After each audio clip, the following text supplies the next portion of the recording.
आज से लगभग 5 साल पहले जो हुआ वो कुछ ऐसा था कि जिसे भुलाया नहीं जा रहा। मामला ही कुछ ऐसा था जिसमें एक पिता ने अपनी बेटी को खो दिया।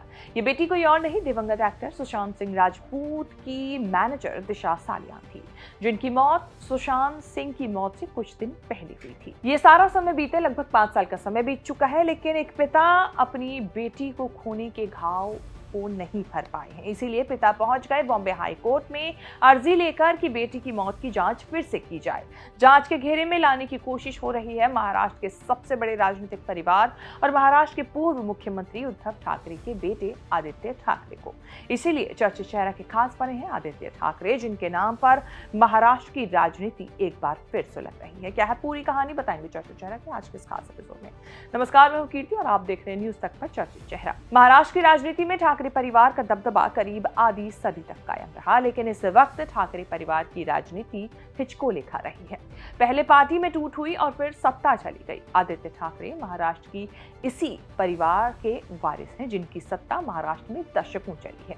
अब इस परिवार के वारिस के लिए जो मुसीबत खड़ी हो रही है वो सालों तक ठाकरे परिवार की राजनीति को झकझोर कर रखने के लिए काफी है।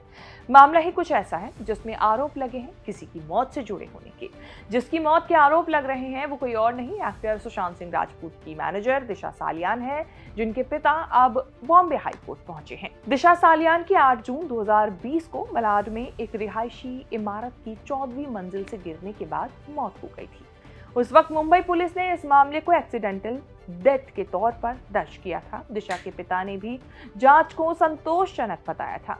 बेटी की मौत के लगभग 5 साल बाद दिशा के पिता ने बॉम्बे हाई कोर्ट में याचिका दाखिल करते हुए कहा कि बेटी के साथ रेप हुआ और फिर उसकी जान ली गई, इसीलिए सीबीआई जांच कराई जाए और आदित्य ठाकरे के इन्वॉल्वमेंट पर भी नजर रखी जाए, उनसे बातचीत की जाए।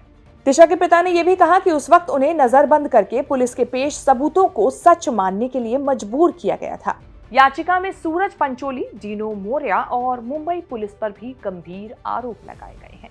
दिशा के पिता की याचिका के बाद महाराष्ट्र में राजनीति तेज हो गई है। महाराष्ट्र के कैबिनेट मंत्री नितेश राणे ने आदित्य ठाकरे के विधायक पद से इस्तीफा करने की मांग कर दी है। इससे पहले भी 2022 में नारायण राणे और नितेश राणे ने आदित्य के साथ दिशा की मौत का नाम जोड़ा था। उस वक्त मामला ज्यादा बढ़ा तो दिशा के पिता ने इन दोनों नेताओं के खिलाफ ही मानहानि का मुकदमा ये कहते हुए दर्ज करा दिया कि बेटी की मौत के बाद उसे बदनाम किया जा रहा है। राष्ट्रपति को चिट्ठी तक लिख दी। अब जब एक बार फिर दिशा के पिता का दर्द छलका तो निशाने पर आए हैं आदित्य ठाकरे। इस पूरे मामले पर आदित्य ठाकरे पहले ही कह चुके हैं कि वो बाला साहेब ठाकरे के पोते हैं और वो कोई ऐसा काम नहीं करेंगे जो महाराष्ट्र या फिर ठाकरे परिवार की छवि को नुकसान पहुंचाए।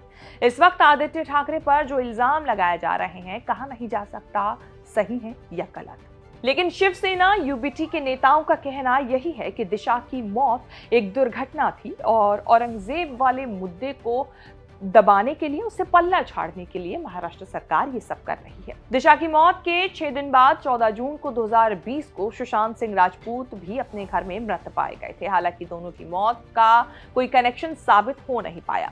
अब खुद सुशांत के पिता ने कह दिया है कि कुछ तो कनेक्शन दोनों की मौत के बीच जरूर था, जिसकी जांच होनी चाहिए, क्योंकि अब सरकार बदल गई है और उन्हें सरकार से बहुत उम्मीद है।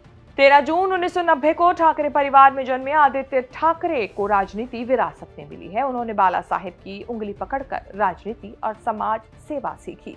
दादा बाला साहेब मशहूर कार्टूनिस्ट रहे तो पिता उद्धव ठाकरे एक बेहतरीन फोटोग्राफर। आदित्य का इंटरेस्ट तो साहित्य में है, राजनीति तो एक्सीडेंटल थी शायद, क्योंकि दिल के किसी कोने में कवि छिपा है। स्कूल में पढ़ाई के दौरान ही आदित्य का अंग्रेजी में एक कविता संग्रह my thought in white and black publish हुआ था। आदित्य का कविता संग्रह हिंदी और मराठी में छप चुका है। इसके अलावा उनके लिखे गए गीतों पर उम्मीद नाम से एल्बम भी आ चुका है। इन गीतों को कैलाश खेर, सुरेश वाडकर, शंकर महादेवन और सुनिधि चौहान जैसे बड़े सिंगर्स ने आवाज दी। कहते हैं आदित्य की बॉलीवुड में गहरी पैठ है। ऋतिक रोशन, अभिषेक बच्चन, रितेश देशमुख जैसे कई स्टार्स के साथ उनका अच्छा बॉन्ड है। आदित्य ने 20 साल की उम्र में ही युवा सेना के जरिए राजनीतिक पारी का आगाज किया था। आदित्य के राजनीति में आने के संकेत उद्धव ठाकरे ने 2008 में ही दे दिए थे और फिर 2009 के चुनाव में आदित्य ने शिवसेना के लिए प्रचार भी किया। बॉम्बे स्कॉटिश स्कूल में पढ़ाई की, फिर सेंट जेवियर्स कॉलेज के छात्र रहे। ग्रेजुएशन के बाद उन्होंने केसी लॉ कॉलेज से कानून की पढ़ाई की। मुंबई यूनिवर्सिटी में पढ़ाई के दौरान कई छात्र आंदोलनों का नेतृत्व भी किया।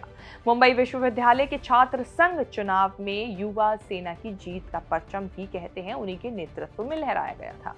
यूनिवर्सिटी में हुए सीनेट के चुनाव में शिवसेना ने 10 की 10 सीटों पर जीत हासिल की थी। आदित्य ने शिवसेना में हजारों युवाओं को जोड़ा। वो पहली बार तब सुर्खियों में आए थे जब उन्होंने रोहिंटन मिस्ट्री की किताब सच ए लॉन्ग जर्नी का विरोध किया था। अब फिलहाल इस वक्त चर्चा में है क्योंकि दिशा सालियान की मौत से जुड़े होने के आरोप कहीं ना कहीं उन पर बीजेपी के कई नेता और उनके पिता ने जो अर्जी दाखिल की है उसकी वजह से लग रहे हैं। चर्चा चेहरा में ये रिपोर्ट आपको कैसी लगी हमें कमेंट करके जरूर बताएं और इस तरह की खबरें आगे भी देखने के लिए बने रहें न्यूज़ तक के साथ।